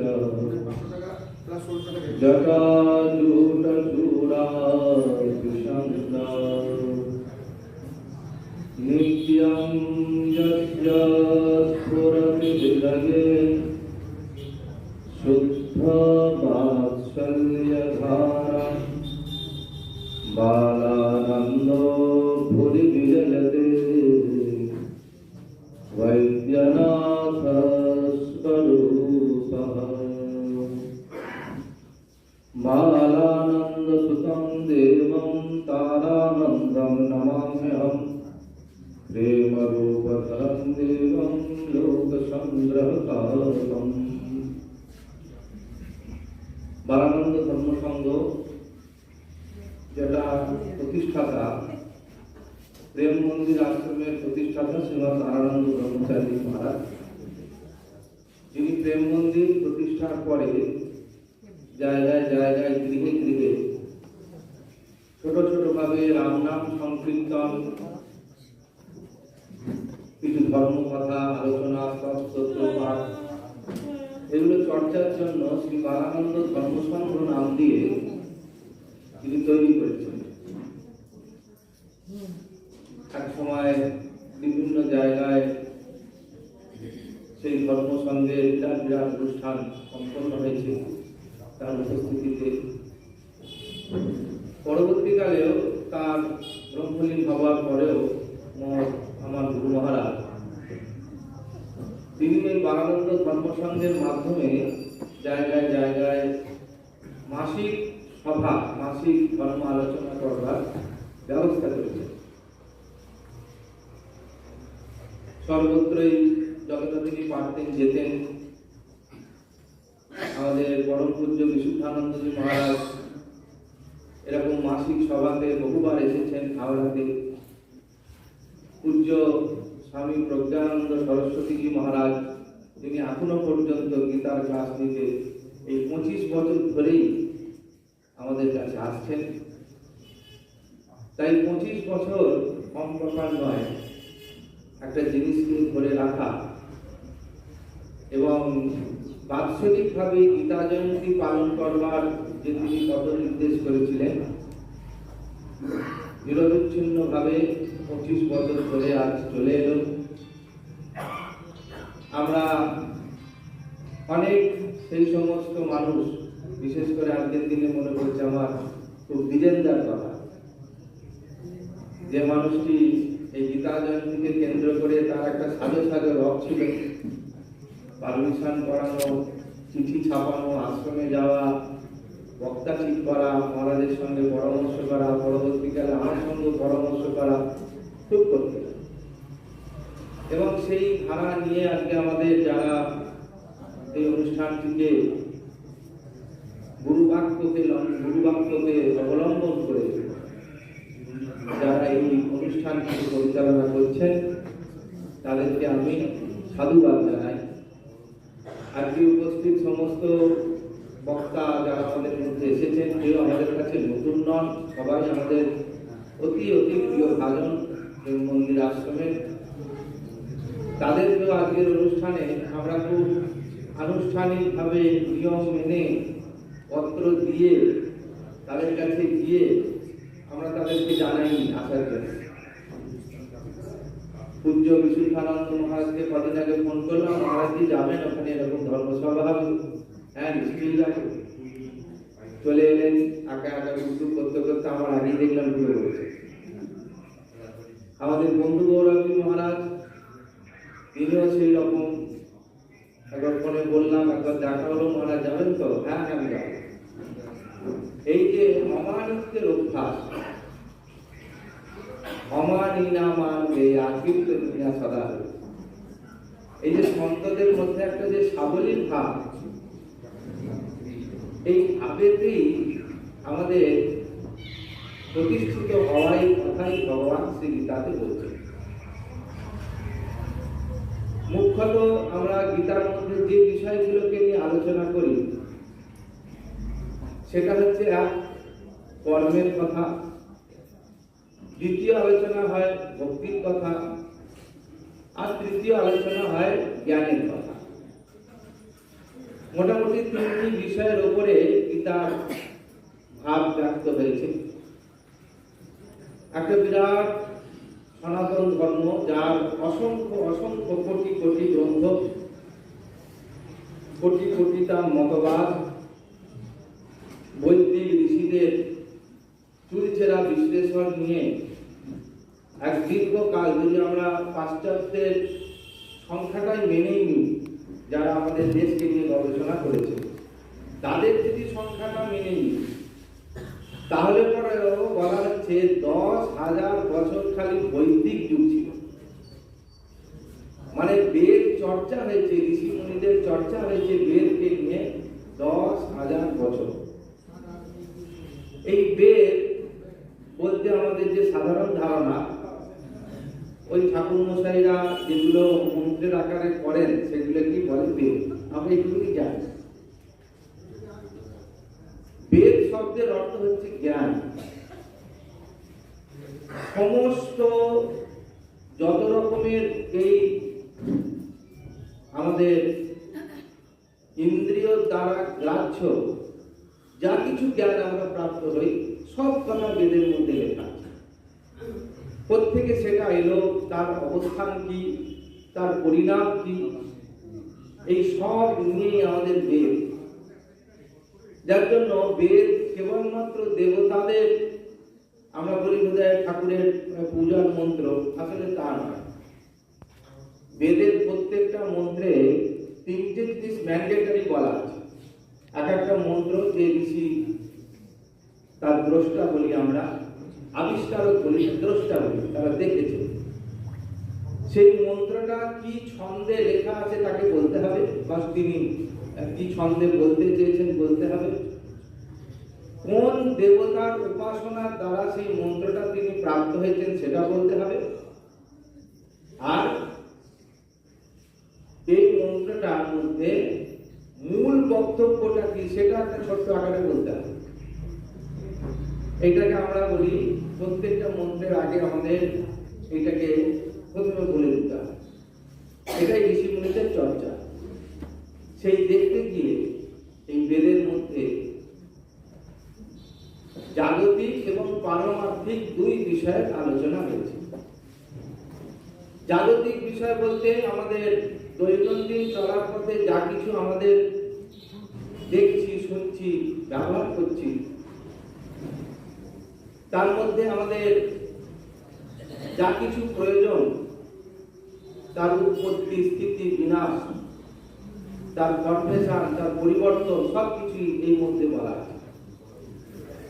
যেমন একটা বললে আপনারা বুঝবেন যে বেদের মধ্যে গণিত শাস্ত্র, এরকম বিরাট চর্চা হয়েছে পদার্থবিদ্যা নিয়ে, রসায়ন বিদ্যা নিয়ে। এমনকি আমরাই প্রথম বলেছি সনাতন ধর্মের মানুষ যে আকাশে বিমান নামক কিছু একটা উঠতে পারে।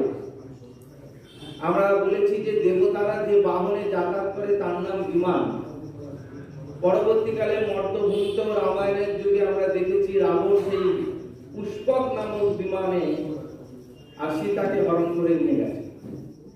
পুষ্পক বিমানের বর্ণনা কি দেওয়া হলো না, এখানে একটা চালকবিহীন একটি বিমান, যা কর্তার ইচ্ছা অনুযায়ী, অর্থাৎ বিমানের যে মালিক হয় তার ইচ্ছায় সেই বিমানটা চলে। উঠতে বললে উঠবে, বসতে বললে বসবে। বর্তমান যুগে আমরা সেরকম একটা কিছু দেখতে পাচ্ছি। তার মানে এই যে ধারণাটা হওয়া, এটা আমাদের সনাতন ধর্মে বহু আগে হয়ে গেছে। এবং পরবর্তীকালে শুধু ধারণা নয়, সেটা কি করে তৈরি করা হয়, কি করে একটা ভারী জিনিস উপর দিকে উঠতে পারে, এর যাবতীয় ক্রিয়া কলা কৌশল ভারতীয়রা এই চর্চার মধ্যে বৈদিক যুগে থাকতেন। একটা বিরাট সভ্যতা এই নিয়ে সনাতন ধর্ম চর্চায় করেছেন। যুগ পরিবর্তনের সঙ্গে সঙ্গে আমাদের সেই চর্চা থেকে আমাদের সরিয়ে দেওয়া হয়েছে। কেবলমাত্র যেদিকে আমাদের নামিয়ে দেওয়া হয়েছে যে আলোচনা, সবাই একটু বর্তমান পরিস্থিতির উষ্মা প্রকাশ করলেন। একটা সিনেমা এসেছিল হিন্দিতে, আপনারা দেখেছেন হয়তো, পুরোনো দিনের মানুষ, রুটি কাপড়া মকান। এই রুটি কাপড়া মকানে আমাদের নামিয়ে দেওয়া হয়েছে। আমাদের যাবতীয় বিচার, বুদ্ধি, সংস্কৃতি, ভাবনা, সনাতন ধর্মের যে একটা বিরাট মস্তিষ্ক, সারা বিশ্বের নিয়ন্ত্রণ করবার মস্তিষ্ককে ছলে বলে কৌশলে রুটি কাপড়া মকানের মধ্যে সীমাবদ্ধ করে দেওয়া হবে। এখনকার সমাজ ভাবতেই পারছে না যে এর পরেও কিছু একটা ভাবা যায়। এইখানেই আমাদের বিফলতা, যে আমরা আমাদের মহান সংস্কৃতির থেকে দূরে সরে গিয়ে কেবলমাত্র রুটি কাপড়া মকানে আমরা আবদ্ধ হয়ে গেলাম। কিন্তু আমাদের এর মধ্যেও সফলতা, যে এখনো ভারতবর্ষে এইসব দেখছেন বসে আছেন গৃহ ত্যাগ করে, আজও পর্যন্ত সংখ্যায় কম হলেও সংখ্যায় বরাবরই কম হবে।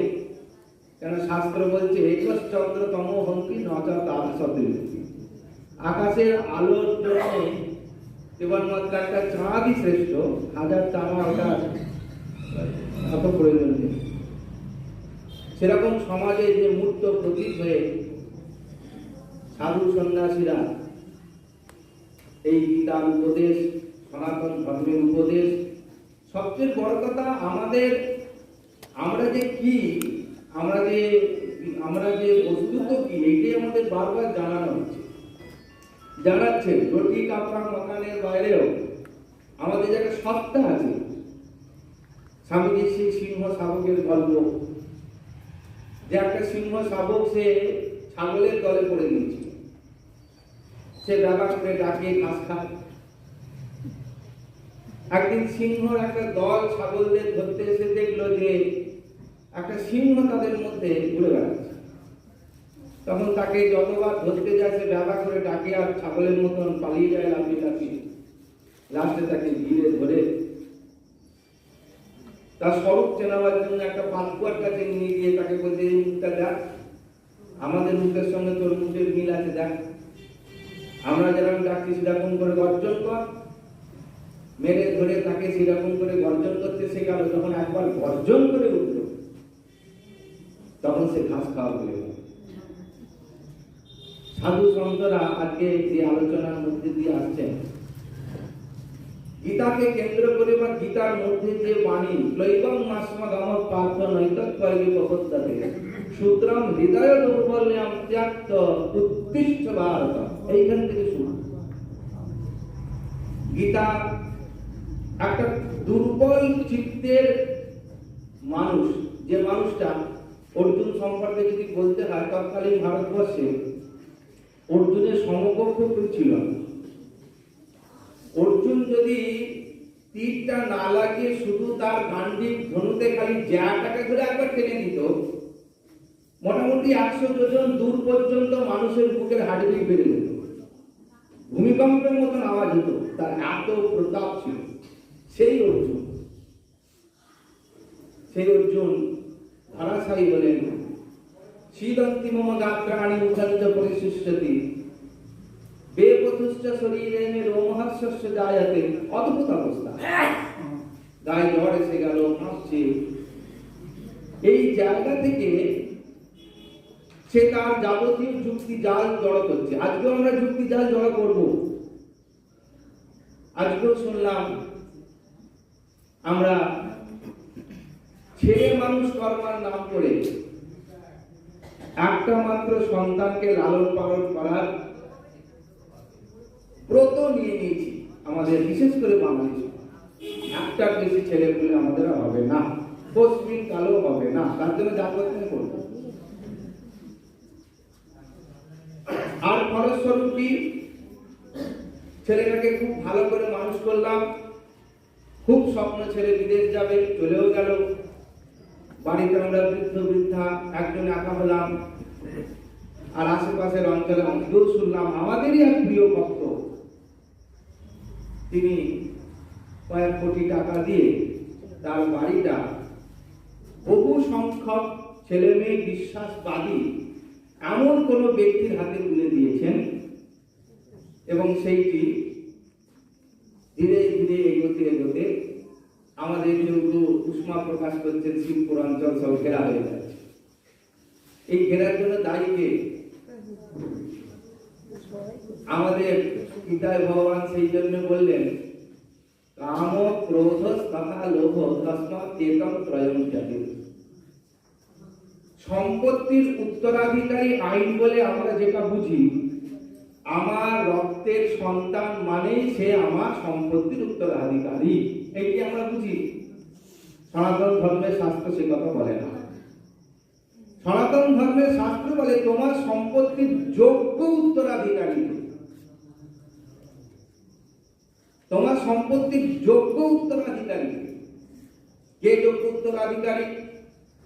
শাস্ত্র বলছে যে তোমার মৃত্যুর পরে জল দান করবে, পিণ্ডদান করবে, সে তোমার যোগ্য উত্তরাধিকারী। যে পিতা পিতামহ প্রপিতামহ বৃদ্ধ প্রপিতামহ মাতামহ মাতৃকুল পিতৃকুলকে তর্পণ করবে, জল দান করবে, সেই তোমার যোগ্য উত্তরাধিকারী। আমরা তো বাড়িতে একটা ছবিও লাগাই না, আমার ঠাকুরদার ছবি। ঠাকুরদার নামটাও বোধহয় আমরা অনেকে আর জিজ্ঞেস করছি না,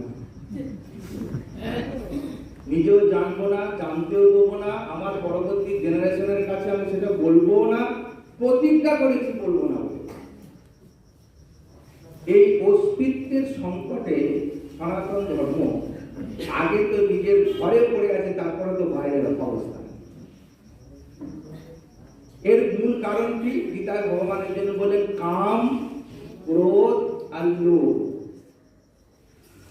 এই তিনটেকে একসঙ্গে আমরা নাম দিয়েছি রুটি কাপড়া মকান। এই তিনটের বশবর্তী হয়ে আমরা কোনটাকে হারালাম, কোনটাকে পেলাম। জীবন সায়নে যখন আমি এসে দাঁড়াবো, একা হয়ে যাব, সবকিছু সবার মতন সেটেল করে গেছে, আমি হয়ে গেছি একা। অনেক বাড়ি বাড়ি ঘুরি, দেখে পাঠান যান সাধু তো যেতে হয়। তো একটাই কথা, মহারাজ একটা আমার ব্যবস্থা করে দেবেন। কেউ বলে মহারাজ আমার এবার কি হবে? কেন? জীবনটা 50 বছর 60 বছর 70 বছর পেরিয়ে এলে এই একটা প্রশ্ন নিয়ে বাঁচবেন বলে? জীবন সায়নে সেই প্রশ্নটা নিজেকে করবেন বলে? এই জন্য আপনি রোজগার করলেন, এই জন্য আপনি সন্তান উৎপন্ন করলেন, এই জন্য আপনি সংসার করলেন। এই প্রশ্নটা আমাদের ভেতরে যদি জেগে যায়, তাহলে আপনারা বলবেন যে আমরা আর কি করব, আমাদের তো কিছু আর করার নেই, আমাদের তো সব বয়স হয়ে গেছে। এটাই উত্তর দেবেন আপনারা? এটাই উত্তর আমাদের কিছু করার নেই। আপনি বলছেন বটে মহারাজ, কিন্তু আর কি করবো, আমাদের তো সত্যি বয়স হয়ে গেছে। আমি বলবো আপনারাই করতে পারবেন। আপনারা যে ভুলটা করেছেন স্বীকার করুন ভগবানের কাছে। আপনারা সন্তানকে মনে করেছেন যে আপনি তার সমস্ত কিছুর কর্তা হর্তা ভোক্তা, তার সবকিছু সিদ্ধান্ত নেওয়ার ক্ষমতা আমার আছে, আমি তাকে জন্ম দিয়েছি। সকালবেলা একটা আলোচনার মধ্যে এই আলোচনাটা এসেছিল আমাদের, যে মানুষ বাদ দিয়ে অন্য সমস্ত পশু পক্ষী কীট পতঙ্গ, একটা পিঁপড়েকে পর্যন্ত দেখে নিন যে তাদের জীবনটা কত নিয়ম শৃঙ্খলায় চলছে। পেট ভরে গেলে একটা রুটি দিলে নেবেই না, মুখ ঘুরিয়ে আমরা থেকে চলে যাবে। কালকে যখন খিদে পাবে আবার আসবে। আর আমরা এই কাম ক্রোধ তথা লোভ, এই তিনটের জালে পড়ে নির্ণয় করে নিলাম যে আমি সবকিছু করতে পারি। ফলস্বরূপ যেগুলোকে আমি বলে গ্রহণ করলাম, সেগুলো আমাকে প্রত্যেকবার দুঃখ দিয়েই আমার থেকে চলে গেল। যাকে যাকে আপনারা জীবন মূল্যায়ন করুন, গীতা জীবন মূল্যায়ন শিখিয়েছে। অর্জুনকে দুটি কথা দিয়ে তার জীবন দর্শন শুরু করিয়েছেন। কি দর্শন? না তোমার মধ্যে দুটো জিনিসের রোগ দেখা দিয়েছে অর্জুন। কি রোগ? আমি আর আমার। তুমি আমি আর আমার মধ্যে আবদ্ধ হয়ে গেছো, খালি মনে করছো যে আমি অর্জুন, আমার পিতামহ, আমার পরিবার, আমার আত্মীয় স্বজন, এটা সব মরে যাবে। এই আমি আর আমার রোগী আমাদের ধর্মহীন করে দেবে। আমি আর আমার রোগ যদি একবার লেগে যায়, তাহলে আমাদের এই কাম, ক্রোধ, লোভ সবকিছু জলাঞ্জলি, সবকিছু আমাদের গ্রাস করে দেবে। আমার অস্তিত্বকে আমাকে ভুলিয়ে দেবে। তাই জীবন সায়ান্নে যদি আমরা এসে এই কথাগুলো খালি নিজে স্মরণ করে হাতে না করে, এগুলোই যদি জীবনকে, আমার জীবনটাকে নিয়ে যদি আমরা সমাজের কাছে তুলে ধরি যে ভাই আমি যেটা বিচার করে ভুল করেছি, এই ভুলটা তোমরা করো না। আজকে যে পরিমাণে ভারতবর্ষে হিন্দুর জনসংখ্যা কমছে, যে পরিমাণে এর ধারণ শক্তি কমে যাচ্ছে, সনাতন ধর্মের ধারক বাহক হয়ে তার সংস্কৃতির মূল্যবোধকে ধরে রাখার ক্ষমতা যে চলে যাচ্ছে রুটি কাপড়া মোকানের চক্করে, তাতে আমাদের এটি সব থেকে বড় দুশ্চিন্তা। আবার এটাও সুচিন্তা যে যখন ধর্ম আমাদের মধ্যে জেগে যাবে, আমরা দেখেন এই পুরো এপিসোডটা, গীতা এপিসোড যেটা আছে, তার পটভূমিতে আপনারা দেখবেন যে 18 অক্ষৌহিণী সেনা, তার মধ্যে সব থেকে কম 7 অক্ষৌহিণী সেনা হচ্ছে যেদিকে ভগবান শ্রীকৃষ্ণ রয়েছেন পাণ্ডবদের দিকে, আর সংখ্যায় বেশি 11 অক্ষৌহিণী সেনা রয়েছে কৌরবদের পক্ষে।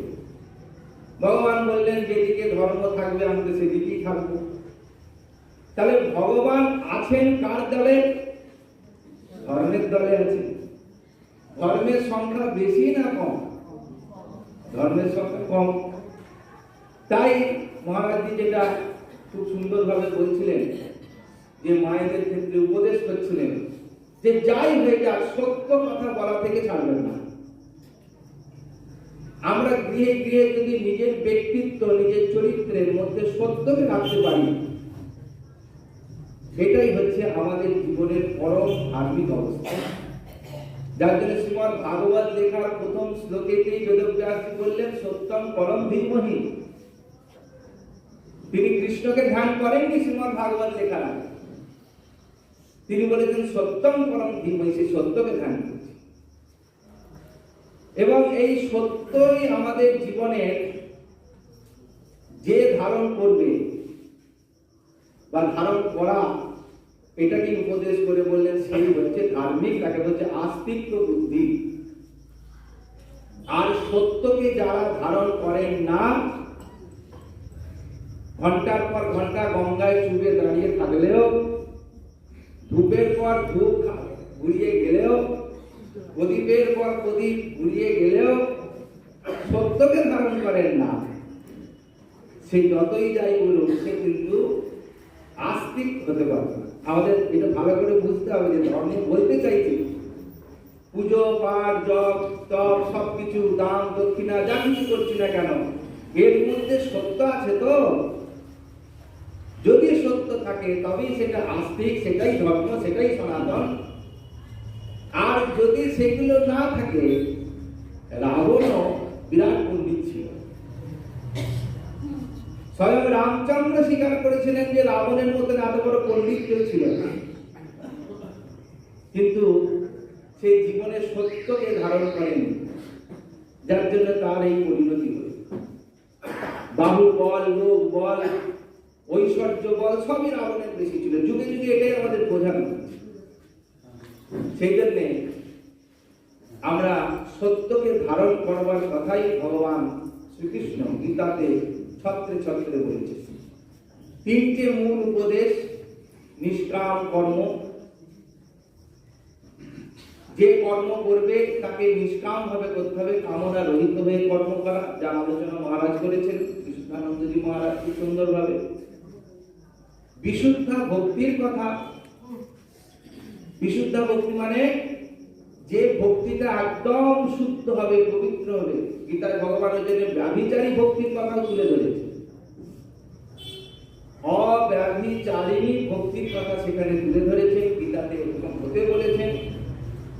আর একটা উপদেশ করেছেন জ্ঞানের, যেখানে বলছে নির্মল জ্ঞানের কথা বলেছে। জ্ঞানটা কেমন হবে? মল বিক্ষেপ রহিত। অর্থাৎ বেদান্ত পড়তে গেলে জ্ঞানের সাধনাটা সম্পূর্ণ বেদান্ত ভিত্তিক চিন্তা ভাবনা। সেই জন্য সেখানে জ্ঞানের চিন্তন করতে গেলে বেদান্ত যারা পড়েন দুটি জিনিসের কথা আছে, একটা হচ্ছে আবরণ আর একটা হচ্ছে বিক্ষেপ। যে কেন আমরা সেই জ্ঞানকে প্রাপ্ত হতে পারছি না, তার কারণ জ্ঞানের আগে একটা পর্দা দেওয়া আছে, আর সেই পর্দাতেই আমাদের বিক্ষিপ্ত হচ্ছে। যেমন আকাশে চাঁদ উঠেছে, এই অঞ্চলে একটা বড় পুকুরে পূর্ণিমার চাঁদ আপনি দেখছেন, পুকুরে তার ছবি পড়েছে। মাঝে মাঝে সেই পুকুরের যে চাঁদের প্রতিচ্ছবি পড়েছে সেটা কেঁপে কেঁপে উঠছে। এখন আমরা যদি বলি চাঁদটা কাঁপছে, তাহলে সেটা ঠিক বলা হবে না ভুল বলা হবে? ভুল বলা হবে। একে বলা হচ্ছে আবরণ জনিত বিক্ষেপ বলা হয়।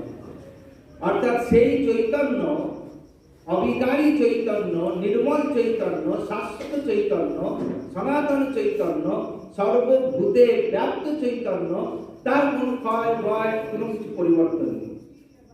কিন্তু তাকে আবরণের দ্বারা বিক্ষিপ্ত হয়ে আমরা যেন মনে করছি যে তিনি আসেন, তিনি যান, তিনি হয়েছেন, রামকৃষ্ণ আদি মূর্তির মধ্যে তিনি রয়েছেন, এইভাবে আমরা বিক্ষিপ্ত হয়েছি। এই কথাই সেখানে বলা হয়েছে। এবং গীতার শাস্ত্রের মধ্যে যদি আপনারা দেখেন মাত্র 700টি শ্লোক আছে। যখন এই 700টি শ্লোক আবার রয়েছে কোথায়? মহাভারতের ভেতর, তাই তো?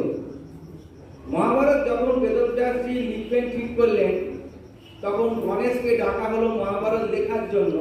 ব্যাসদেব বলে যাবেন, গণেশ লিখবে। ব্যাস রচিতম গণেশ লিখিতম মহাভারতে দিব্যম।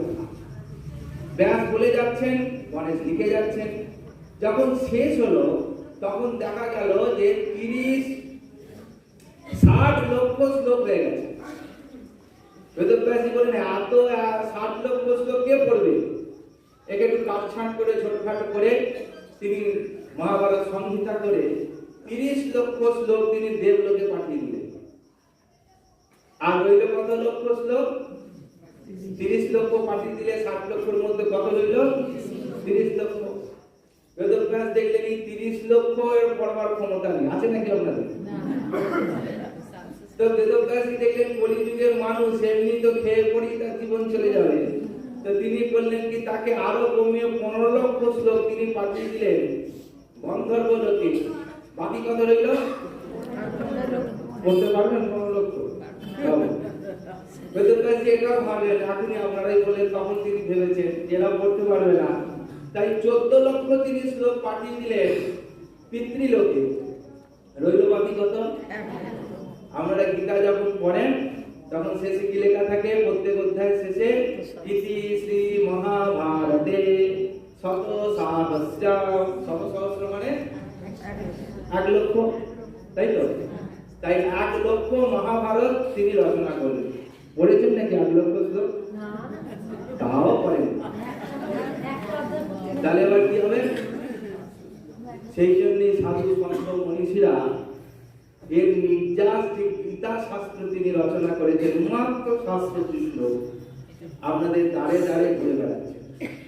আমার পূজ্য গুরু মহারাজজিকে আমি দেখেছি যে কেউ যদি সংসারের গল্প করে খুব দুঃখ প্রকাশ করে এলো, বাইরে বাইরে বসে আছেন, তার সঙ্গে হ্যাঁ হ্যাঁ মিলিয়ে তালে তাল মিলিয়ে, হ্যাঁ তোমার সত্যি খুব দুঃখ, না ভগবানের কাছে প্রার্থনা করি তোমার দুঃখ যাক, খানিকক্ষণ বলে গেল। মহারাজ তাকে ইম্পর্টেন্স দিয়েছেন বলে সে আবার পরের দিন এলো। মহারাজ যখন এলে আবার ঘুরে এসেছে। তো শোনো, তোমার দুঃখ তো থাকবেই, তার মধ্যে আমাদের এগোতে হবে, এই বলে তাকে একটা গীতা ঠিক ধরিয়ে দিয়েছে। রোজই দেখতাম কেউ না কেউ নতুন লোক এসেছে, বাইরে ঘরে বসেছে মহারাজের পায়ের কাছে, আর মহারাজ চেয়ার থেকে সামনের দিকে ঝুঁকে রোজই শেখাচ্ছেন পার্থায় প্রতিবোধিতা। বলো আমার সঙ্গে সঙ্গে বলো, পার্থায় প্রতিবোধিতা। রোজই দেখছি তিনি শেখাচ্ছেন। সে হাতে হলুদ মাখা অনেক দুঃখ নিয়ে এসেছে, সংসারের কষ্ট, রোজই তাকে শেখাচ্ছে। বলো ধর্মক্ষেত্রে কুরুক্ষেত্রে কি চেষ্টা। একমাত্র এই দিদি তারা ভেবেছে, আচার্য হয়ে গুরু হয়ে ভেবেছে যে একদিন না একদিন তো আমাদের অস্তিত্ব চলেই যাবে, কিন্তু এই গ্রন্থের মধ্যে যে রস আছে, যে সমাধান আছে, যদি কোনো না কোনো কারণ সেটা উপকারে এসে যায়, তাহলে তার জীবন, তার পট পরিবর্তন হয়ে যায়। সেই জন্য এই গীতা নিয়েই গুরু মহারাজজি এই গীতা জয়ন্তী উৎসব এখানে চালু করেছিলেন। পূজ্য প্রজ্ঞানন্দ সরস্বতী মহারাজের উপর দায়িত্ব দিয়েছিলেন যে তুমি গীতাটা একটু ওখানে ব্যাখ্যা করে শোনাবে। মাসে একদিন করে আমিও একটু আসি ভাগবত কথা করতে। এই নিয়ে আমাদের 25 বছর অতিক্রান্ত হলো। সেই উৎসবকে, অনুষ্ঠানকে, নৃত্য পাঠকে সাফল্যমণ্ডিত করবার জন্য আর এটাকে এগিয়ে নিয়ে যাওয়ার জন্য সর্বোপরি সেই পরমাত্মার যে কৃপা, গুরু কৃপা, তাকে আশ্রয় করে আজকে আমার বক্তব্য এখানে শেষ করছি।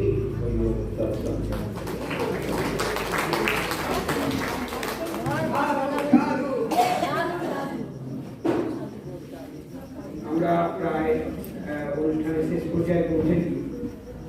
তো এরপরে ধন্যবাদ জ্ঞাপন আছে। 4 জন মহারাজ আছেন, তাদের ধন্যবাদের উত্তরই হবে না, তাদের প্রতি আমরা কৃতজ্ঞ। তাদের সহযোগিতা এটা সম্ভব হয়েছে, এই কাজটা করা। এটা ভগবানের কাজ, ভগবানের প্রতিচ্ছবি স্বরূপ তারা এসেছেন, এসে তারা আমাদের মধ্যে আমাদেরকে সমৃদ্ধ করেছেন। ধন্যবাদ জানাই এই হল কর্তৃপক্ষকে, হাওড়ার কর্তৃপক্ষকে এবং কর্মীবৃন্দকে যারা লাইট এবং ডেকোরেটিং করেছেন। ধন্যবাদ জানাই আমি এই দর্শকদের যারা এখানে এসে পুরো অনুষ্ঠানটাকে সাফল্যমণ্ডিত করেছেন, এবং এই পরিবারকে বৃন্দকে যারা বিভিন্নভাবে এই অনুষ্ঠানটাকে সাফল্যমণ্ডিত করার জন্য সহযোগিতা করেছেন।